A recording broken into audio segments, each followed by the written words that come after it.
तो बाबा जी हैं। वो देखिए उन पर जो अटैक हुआ वो काबिल मज़म्मत है। एक बुज़ुर्ग आदमी पे, एक कमज़ोर आदमी पर कोई दुनिया का घटिया तरीन, बुज़दिल तरीन आदमी ही हाथ उठा सकता है। उन्होंने पता नहीं क्या कुछ किया। जो बात दबे लफ्ज़ों में मैं इसको कह सका, समझा दी। ना मैंने उसकी बात मुँह पे बात मली। जो इतनी समझा सका समझा दी। अब हकीम निकल जी गया। मुझे अब मैं जाकर जी। के उसको उसको मैं मना कर दूँ कि तू तू वो श्री राम को, श्री कृष्ण का मज़ाक ना उड़ा, मेरे कहने पे रुकेगा वो? टू भजन नाम प्रेजेंट जो योर आर्ग्यूमेंट इन अ वे होगा। बर्डन ऑफ प्रूफ का ताल्लुक बंदों से नहीं होता, वो दावे से होता है। होगा क्या? उड़ने वाला बंदर नहीं है, इसका मैं सबूत नहीं दे सकता आपको। उड़ने वाला बाज है, इसका मैं सबूत दे सकता हूं। यानी सबूत किस बात का दिया जा सकता है? पॉजिटिव बात का। तो दुनिया ज़ाहिर है फिर तो मसला रहेगा ही नहीं। अदरवाइज़ ये है कि भजन मेरा जो मानना है ना, मैं आपसे फिर अर्ज़ करूँगा कि मेबी आई एम रॉन्ग, लेकिन मैं जब डिबेट में जो ये बंदा पहुँचे ना, वो बात आपकी ठीक है। जो बंदा दावा कर रहा है उसको ज़्यादा बताना ज़रूरी है एम्पिरिकल पॉइंट ऑफ व्यू से कि भाई तू क्यों मान रहा है इस बात। जो आपके बाबा जी सलमान रुश्दी भाई जो हैं, उनसे मुतल्लिक है। मैं भजन अपने 2 सेंट्स इसलिए देना चाह रहा हूँ क्योंकि बहुत सारी चीज़ें मेरी ज़िंदगी में इससे मुतल्लिक बनती जा रही हैं। तो इसलिए मैं थोड़ा-सा क्लियरिफ़ाई करना चाहूँगा, वरना मैं जी नहीं जी। बात करता था इन चीज़ों पे। अ, जो बाबा जी हैं, वो देखिए उन पर जो अटैक हुआ वो काबिल मज़म्मत है। एक बुज़ुर्ग आदमी पे, एक कमज़ोर आदमी पर कोई दुनिया का घटिया तरीन, बुज़दिल तरीन आदमी ही हाथ उठा सकता है। उन्होंने पता नहीं क्या कुछ किया, कितनी देर तक कुटते रहे, एक भी नहीं कई-कई लोग मिलके कुटे। तो ये इससे ज़्यादा घटिया बात तो कोई और हो ही नहीं सकती। उन लोगों की गंदी सोच है, ग़लीज़ लोग हैं। मैं क्या बोलूँ? मैं खुद फँसा हूँ अपने बहन-भाइयों में। तो ये भजन ये मसले हैं उनके। हाउएवर, हैविंग सेड दैट, मैं आपको एक बात और भी कहना चाहूँगा, और वो ये है कि मैं सलमान रुश्दी भाई का जो है ना, अब मैं भाई उसको क्यों बोल रहा हूँ उसकी 2 वजह हैं, लेकिन उसके अलावा मैं आपसे इतना बात ज़रूर कहूँगा कि I am not a fan of him. मुझे उनकी किताब से कुछ लेना-देना नहीं है। उनकी किताब का मैंने खुलासा पढ़ा है, किताब मैंने नहीं पढ़ी, खुलासा पढ़ा है। देखिए, उन्होंने जो मॉकिंग की थी, ठीक है, कोई बंदा एथियस्ट है, खुदा के खिलाफ है, आपको भाई बात करने का पूरा हक हासिल है। आप एतराज़ उठाएँ, हम सब आपकी बातें सुन रहे हैं। मैं हदीसों के खिलाफ हूँ, लेकिन आप मुझे कुरान के बारे में भी बुराइयाँ बताएँगे, मैं आराम सुकून से बैठ के सुनूँगा।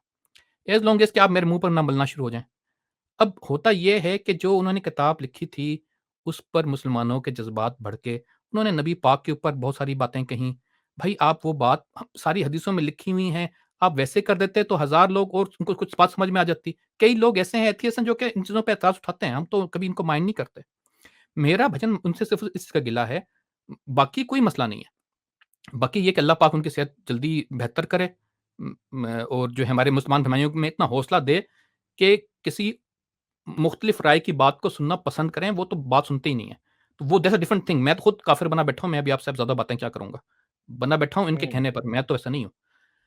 दूसरी बात भजन ये है कि जो है ना, ये जो मोकिंग करनी या मोकरिंग करनी, मैं आप सीधी सच्ची बात बताऊँ, मुझे कई लोगों ने इस बात पे गिला किया, इसलिए मैं क्लियर कर रहा हूँ कि भई तुम्हें क्यों दुःख नहीं होता? मुझे भाई दुःख होता है, लेकिन मेरा सिर्फ़ उससे मसला ये है कि मैंने एक बात सीखी हुई है कि मेरा दुःख मेरा मसला है, मुझे उसको समेटना है।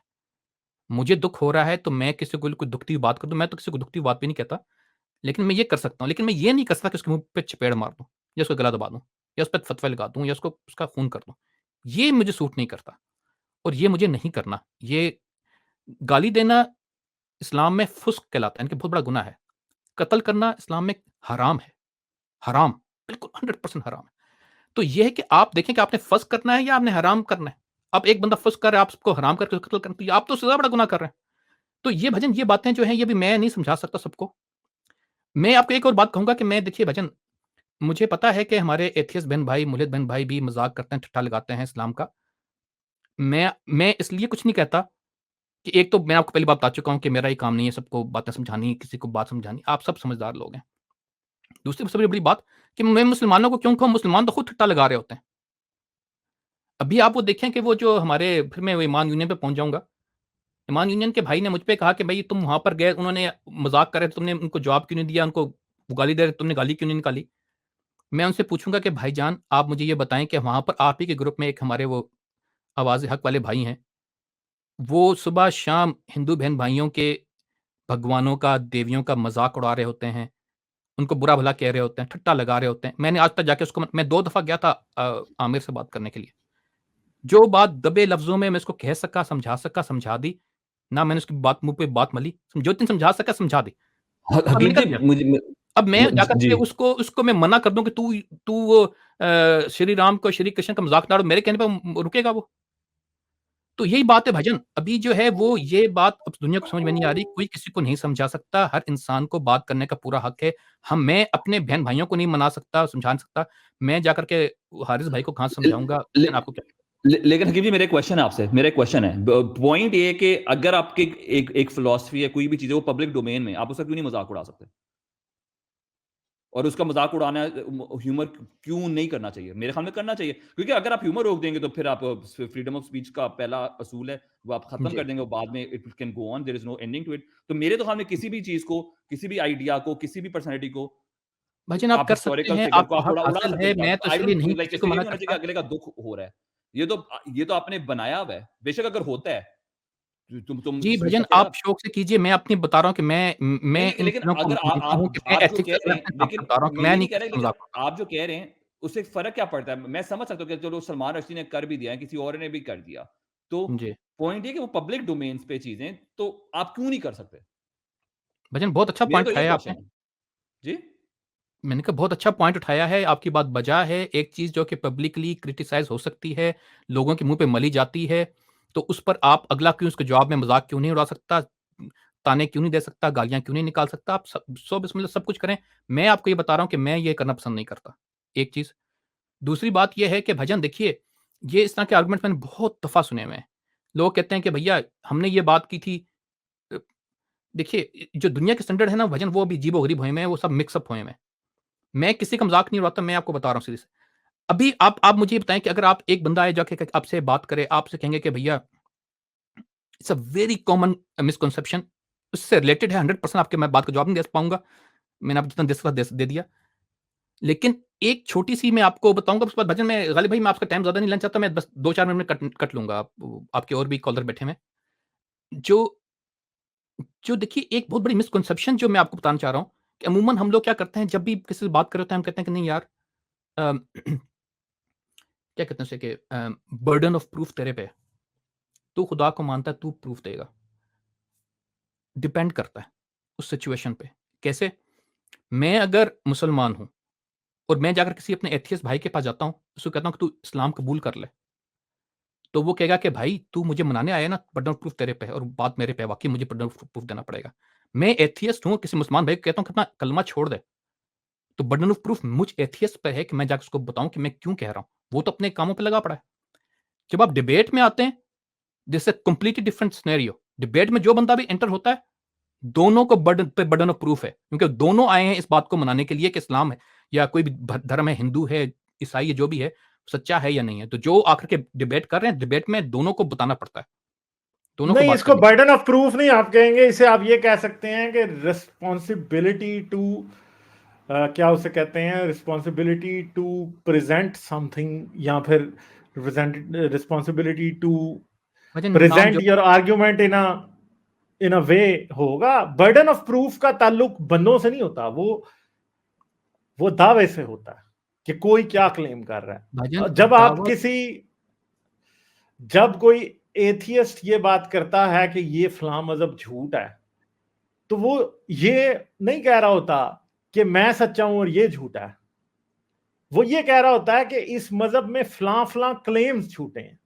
फिर भी बात क्लेम्स पे ही हो रही होती है, और किसी भी क्लेम को इस बात पे झूठा कहा जा सकता है कि वो क्लेम अपनी बातों को सब्सटैंशिएट नहीं कर सकता। सब्सटैंशिएट करने का क्या मतलब है? कि उसके हक में सबूत नहीं दे सकता, बस इतनी सी बात है। क्योंकि ये बात याद रखें कि दावा जात के या आर्ग्यूमेंट्स के ट्रूथ और उनकी फॉल्सिटी को एनालाइज करना जो है वो इंडिविजुअल कर सकता है। जी, भजन आप बिल्कुल सही कह रहे हैं। मैं इस हम्म। बारे में सिर्फ इतना अर्ज़ करूँगा कि देखिए, अगर तो मैं किताब लिख रहा हूँ ना एक, तो वहाँ पर आपकी बात बिल्कुल सही है। मैं किताब लिख रहा हूँ और मैं वो किताब लिख रहा हूँ बीइंग एन एथियस्ट, और मैं उस किताब में सारी चीज़ें लिखता हूँ, तो उस किताब में बीइंग एन एथियस्ट मेरा काम है मैं सब पे सवाल उठाऊँ और पूछूँ कि भाई तुम इस मज़हब को मानते हो, क्यों नहीं मानते? साथ-साथ में लेकिन क्योंकि मैं एज़ अ दावा कर रहा हूँ कि यार नहीं है कोई खुदा, तो फिर मुझे सबूत देना होगा कि वाक़ई खुदा नहीं है। अगर बीइंग अ नहीं, साइंटिस्ट नहीं, आप नहीं पूछें ना। ना भाई, देखिए, नेगेटिव लॉजिक का असूल है कि नेगेटिव का सबूत थोड़ी दिया जाता है, पॉजिटिव का दिया जाता है। भजन जो दावा करेगा वो नेगेटिव का भी देगा, पॉजिटिव नहीं, मेरी नहीं राय सर, नहीं है। नहीं, नहीं, नहीं। नेगेटिव दावा नहीं ना होता। नेगेटिव दावा नहीं होता। नेगेटिव दावा नहीं होता, नेगेटिव इनकार होता है। इनकार जो है वो दावा नहीं होता। तो इनकार की वजह बतानी होती है ना भजन। चलें मैं आपसे इनकार की वजह ये हो, सिंपल इनकार की वजह ये है कि आपके पास सबूत नहीं है, बस। देखिए भजन सही कह रहे हैं। मुझसे भी आप एज़ अ साइंटिस्ट पूछेंगे ना कि भाई ये बताओ हकीम के खुदा है कि नहीं है? तो जो मेरे अंदर का जो साइंसदान है वो ये बोलेगा कि भैया मुझे अभी तक नहीं मिला।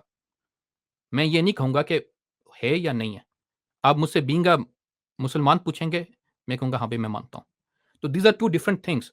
लेकिन जब आप डिबेट में जाते हैं, मैं सिर्फ इतनी अर्ज़ कर रहा हूँ कि जब आप डिबेट में जाते हैं और आप दूसरे 2 बंदों से बातें करें, तो फिर दोनों को अपनी-अपनी चीज़ें रखनी पड़ती हैं, दोनों को प्रूफ़ देना पड़ता है। जो बंदा ये कह रहा है कि मैं इस्लाम को नहीं मानता या मैं नहीं, किसी भी मैं खुदा को नहीं आपसे मानता, अभी भी उसको बताना पड़ता है अर्ज कि मैं ये कर क्यों। रहा हूं।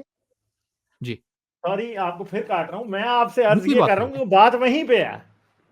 मुझे बताएं, नेगेटिव का सबूत कोई कैसे देगा? उसके पास जो भी नेगेटिव सबूत। का कोई सबूत। मैं एक बात करता हूं, जैसे सिंपल सी बात है, हम एक बात जी, करते हैं कि दुनिया में कोई भी उड़ने वाला बंदर नहीं है। जी। अब मैं आपको इस बात का सबूत कैसे दे सकता हूं कि कोई भी उड़ने वाला बंदर नहीं है? आप ये कह सकते हैं, आप कम से कम इतना तो कह सकते हैं ना कि जितने भी हमने बंदर देखे हैं, जितने भी स्टेटिस्टिक्स देखी हैं, उनमें कोई भी नहीं उड़ता। तो ये सबूत तो ना हुआ ना, ये तो आर्ग्यूमेंट हुआ। जी, आर्गुमेंट दे सकते हैं, स्टेटिस्टिक्स दे सकते हैं और बस यही काफ़ी अब है। लेकिन मे मेरे दूसरी तरफ मेरे हम जी, नहीं, नहीं, दूसरी तरफ हम एक और बात ले लेते हैं जी, कि दुनिया में उड़ने वाले बाज हैं। जी। अब बताएं, इस बात का सबूत दिया जा सकता है कि नहीं? इसका तो बहुत आसानी से दे कोई भी हर बात सारे बाज़ उड़ रहे हैं। क्योंकि होगा क्या, उड़ने वाला बंदर नहीं है, इसका मैं सबूत नहीं दे सकता आपको। उड़ने वाला बाज है, इसका मैं सबूत दे सकता हूं। यानी सबूत किस बात का दिया जा सकता है? पॉजिटिव बात का। दुनिया में 4 टांगों पर चलने वाली बकरियां हैं, इनका सबूत दिया जा सकता है। दुनिया में 2 आंखों वाले इंसान हैं, इसका सबूत दिया जा सकता है। फिजिकल देखें, बात समझें, झूठ क्या होता है? ये बड़ी इंपॉर्टेंट बात है जो मैं अब करने नहीं, लगाऊंगा, नहीं, जरा मैं समझ रहा हूँ समझिएगा। अब जी, जी, आप बताइए। इसको लेंस को देखिए। झूठ जो होता है ना, झूठ क्या होता है? मैंने झूठ बोला। झूठ क्या होता है? झूठ एक इमेजिनेशन है कि मैं आपको कह दूं कि मैंने उड़ने वाला ड्रैगन देखा है, लंदन की हवाओं में उड़ रहा था। हुँ, ठीक है जी, उड़ने वाला ड्रैगन मैंने देखा, लंदन की हवाओं में उड़ रहा था। अब ये क्या है? ये असल में ये हुआ नहीं है कभी भी। मैंने अब एक बात अपनी इमेजिनेशन से निकाल के आपके सामने रख दी है। जी, अब मसला ये है कि सबूत क्या होता है? सबूत ये होता है कि आपने एक बात कही कि मैंने एक लाल रंग की फरारी देखी थी लंदन में, 26 नंबर स्ट्रीट पे जा रही थी, जी, लाल रंग की फरारी। अच्छा, अब मसला यह है कि ये आपने देखी थी, और आपने, सच जो होता है ना, वो रियलिटी की एक्सप्लेनेशन होता है हमेशा, कि आपने लाल रंग की फरारी 26 नंबर स्ट्रीट में खड़ी हुई देखी थी। अब जब मैं आपको कहूंगा ना कि अपनी बात का सबूत दो, तो आप मुझे 26 नंबर गली में ले जाके वो गाड़ी दिखा देंगे। बात उधर ही सच्ची साबित हो गई। यानी सच्चाई क्या होती है? सच्चाई की सबसे बेसिक डेफिनेशन ये है कि वो रियलिटी की एक्यूरेट एक्सप्लेनेशन होती है, बस। झूठ क्या होता है? झूठ एक इमेजिनेशन होता है जिसे मैं ये साबित करना चाहता हूं कि वो रियलिटी है। अब मसला यह है कि मैं आपको ड्रैगन उड़ता हुआ लंदन की फिजाओं में कभी भी नहीं दिखा सकता। इसलिए प्रॉब्लम यह है कि असर्शन जब होती है, किसी बात को आप असर्ट करते हैं, अगर वो बात पॉजिटिव है तो उसका एविडेंस देना पड़ेगा। अब बात तो मैं भी पॉजिटिव कर रहा हूं, मगर बात वो इमेजिनरी है, इसलिए मैं उसका एविडेंस कभी नहीं दे सकूंगा। इसलिए हमेशा एविडेंस पॉजिटिव बात का दिया जाता है। अब अगर मैं आपको यह कहूं कि लंदन की फिजाओं में कोई भी उड़ने वाला ड्रैगन नहीं फिर रहा, मुझे इस बात का आपको एविडेंस देने की जरूरत ही नहीं है, क्योंकि ये ऑलरेडी नेगेटिव असर्शन है। इसलिए इसका ऑलरेडी एविडेंस देने की एस्टेब्लिश्ड है। जरूरत ही नहीं है। इसका एविडेंस देने की जरूरत है ही नहीं है। जब कोई बंदा जी, किसी बात का इनकार करता है तो एविडेंस उसको नहीं देना होता। और अब देखिए, मैंने ये कहा कि लंदन की फिजाओं में कोई उड़ने वाला ड्रैगन नहीं है। अब मसला यह है कि अगर एक बंदा आए और वो मुझसे इख्तलाफ करे, तो अब एविडेंस, बर्डन ऑफ प्रूफ फिर उस पर चला जाएगा, क्योंकि पॉजिटिव असर्शन वो दे रहा है। याद रखें कि एविडेंस हमेशा पॉजिटिव क्लेम का होता है, नेगेटिव क्लेम का एविडेंस नहीं होता। नेगेटिव क्लेम जब कोई बंदा देता है तो उसका काउंटर हमेशा पॉजिटिव क्लेम होता है, और अब जो पॉजिटिव क्लेम करेगा फिर एविडेंस उसको ही देना है। समझ गए भजन बात? आपकी बात इसलिए बर्डन ऑफ प्रूफ हमेशा थियस्ट पे ही रहेगा। भजन आपकी बात बिल्कुल बजा है। मैं सिर्फ इतना अर्ज कर रहा था कि सबूत किसको, एम्पेरिकल प्रूफ किसको देना है, क्या करना है, that's a different separate debate. जब हम साइंटिफिक कोई भी डिस्कशन कर रहे होते हैं, भजन लगता है चाय पीने चले गए हैं, चलें कोई नहीं। तो नहीं, वो मैं पानी पी रहा हूँ। अच्छा कोई अच्छी बात है, पानी पिए। जो एम्पेरिकल प्रूफ जिसको भी देना होता है, वो तो ऑब्वियसली दैट्स डिफरेंट सिचुएशन। आपको बीइंग अ साइंटिस्ट आपको इस सब तमाम चीज़ों को उस हिसाब से मामला रखना पड़ता है। मेरे भजन इसमें ज़हन में से 2 बातें थी उसमें, अब एक मेरे ज़हन में आ रही है, दूसरी भूल गई है। अम, एक तो ये है कि चलें जो याद आ रही है कि देखिए, अगर तो हम वो बात करते हैं कि भई ड्रैगन उड़ रहा है, जो कुछ भी हो रहा है, दैट्स वन थिंग। लेकिन जब आप, या वो एक क्या कहते हैं उसको, मशहूर होती है कि भैया क्या वो यूनिकॉर्न की मिसाल दी जाती है। That's a very specific materialistic thing. लेकिन जब आप तमाम मज़ाहिब के लोगों के बारे में बात करते हैं, तमाम मज़ाहिब के लोग जो हैं, वो जिस खुदा को मानते हैं, वो एक ही चीज़ बात कर रहे हैं। और वो जो है वो कर रहे हैं एक स्पिरिचुअल बीइंग की, वो मटेरियलिस्टिक चीज़ है ही नहीं, वो साइंटिफिक पॉइंट ऑफ व्यू से बात कर ही नहीं रहे। वो अपनी फीलिंग को डिफाइन कर रहे हैं। तो वो जो भी चीज़ है, टिल दैट डे, कि जब तक हमें उसकी ज़रूरत नहीं रहेगी या ज़रूरत खत्म हो जाएगी, तो वो जब तक वो खत्म नहीं होती, तब तक वो चीज़ ज़िंदा रहेगी। और अब आप उस पर आप सबूत माँगेंगे, वो भी एम्पिरिकल वर्ल्ड में, तो वो वही फिर at the end of the day वही भजन सुपरनैचुरल, नेचुरल, वही भजन वजदी की बात याद आ जाती है कि कि वो टोटली हम डिफरेंट बातें कर रहे हैं। एक हम बात कर रहे हैं कि वो जिसे कहते हैं कि जिसे कहते हैं कि हम फैक्ट, दूसरा कह रहे होते हैं कि बिलीफ। हमारे भजन जो ना ये एजाइल प्रैक्टिसेस में एक क्या होता है कि एक सेरेमनी होती है, इसे कहते हैं रेट्रोस्पेक्टिव। जब भी आपका स्प्रिंट खत्म होता है ना, तो सब बहन भाई जितने डेवलपर्स हैं, सब टेस्टर्स, सब बिजनेस के लोग बैठ जाते हैं, कहते हैं कि भैया हमने जो स्प्रिंट डिलीवर किया उसमें हमसे क्या कुछ रह गया, क्या नहीं रह गया। तो उसमें क्या होता है कि हर कोई बड़ी बड़ी बोंगियां मार रहा होता है, कहता है कि ये हमने यूं नहीं किया, तो इस वजह से सब बेड़ा गर्क हो गया। तो अमूमन क्या होता है कि जो अच्छा स्क्रम मास्टर होता है, उससे पूछता है कि भाई ये बताओ कि इज इट अ बिलीफ और अ फैक्ट।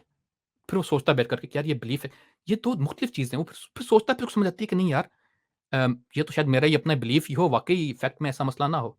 तो ये फैक्ट और बिलीफ की जो चीज़ें हैं, 2 these are completely 2 different words. बहुत सारी चीज़ें ऐसी हैं जो कि हम लोग नहीं समझ पा रहे होते इस दुनिया में, हमें बिलीफ का सहारा लेना पड़ता है। जब साइंस या कोई भी चीज़ उसके नतीजे पे पहुँच जाएगी, तो फिर तो ज़ाहिर है, फिर तो मसला रहेगा ही नहीं। अदरवाइज़ ये है कि इमेजिन, मेरा जो मानना है ना, मैं आपसे फिर अर्ज़ करूँगा कि maybe I am wrong, लेकिन मैं जब कहता हूँ, जब डिबेट में जो भी बंदा पहुँचे ना, वो बात आपकी ठीक है, जो बंदा दावा कर रहा है, उ उसको ज़्यादा बताना ज़रूरी है एम्पिरिकल पॉइंट ऑफ व्यू से कि भाई तू क्यों मान रहा है इस बात को। लेकिन वहाँ पर आप दोनों को मुकम्मल स्ट्रगल करनी, मैं क्यों कह रहा हूँ ये बात बार-बार? मैंने कई डिबेट्स में देखा है कि जो बेचारा, जो ये जो मुसलमान भाई होता है, ईसाई भाई होता है, वो बेचारा वो लगा हुआ है वो पुरानी बातों के पीछे। उ वो कितनी चीज़ें प्रूव करे, उस पे आप जाकर कहते हैं भाई तुम सब चीज़, और आपकी बात नहीं कर रहा। भाईजान आप तो फिर भी, मैंने आपको लास्ट राजा साहब की तकरीर में भी बहस में भी देखा था, आपने पूरी कोशिश की। लोग कर ही नहीं, बिल्कुल लेज़ी हुए होते हैं। वो बात करते ही नहीं है, वो कहते हैं कि भैया तुम प्रूव करो जो कुछ करना है। हम वो जज बन के बैठ जाते हैं कि हमें बताओ कि वो जो एक डिलहोंटी भाई थे, उनकी में भी यही हुआ था, वो आके बैठ गया, तो वो नादिर भाई से कहा तुम सब प्रूव करो, कहता नहीं, ना, नहीं, नहीं, नहीं। तो that's a very lazy attitude. मैं उस हिसाब से कह रहा हूँ कि जो बंदा डिबेट में आए, at least he should bring all his arguments without saying कि यार कौन चीज़ को मान, आप नहीं मान रहे, आपको भी प्रूव करना है, जो मान रहे उसको भी प्रूव करना है। भजन मैं इजाज़त लूँगा, आपका बहुत टाइम लिया, कुछ बात आप चलें, भाइयों ने ठीक है, कही, मैं हाज़िर हूँ। बहुत शुक्रिया, थैंक यू। जी, चलें ठीक ओके, है। Okay, okay, okay, okay. अच्छा जी। तो जी, मैंने बर्डन ऑफ प्रूफ वाला सारा समझा दिया था, और बहुत सी डिबेट्स ऐसी होती हैं जो सब्जेक्ट टू अ स्टेटमेंट होती हैं। जब सब्जेक्ट टू अ स्टेटमेंट होती हैं कि डज गॉड एग्जिस्ट, तो फिर लड़ाई उस स्टेटमेंट पे हो रही होती है। डज गॉड एग्जिस्ट, हाँ एविडेंस है या नहीं, चलो जिसके पास है वो दे। जो कह रहा नहीं है वो तो फिर कहेगा कि हाँ एविडेंस नहीं है। लाइक, शेयर और सब्सक्राइब करना मत भूलें। इसके साथ साथ आप मेरे चैनल को पेट्रियन पर सपोर्ट कर सकते हैं। पेट्रियन का लिंक वीडियो की डिस्क्रिप्शन में है।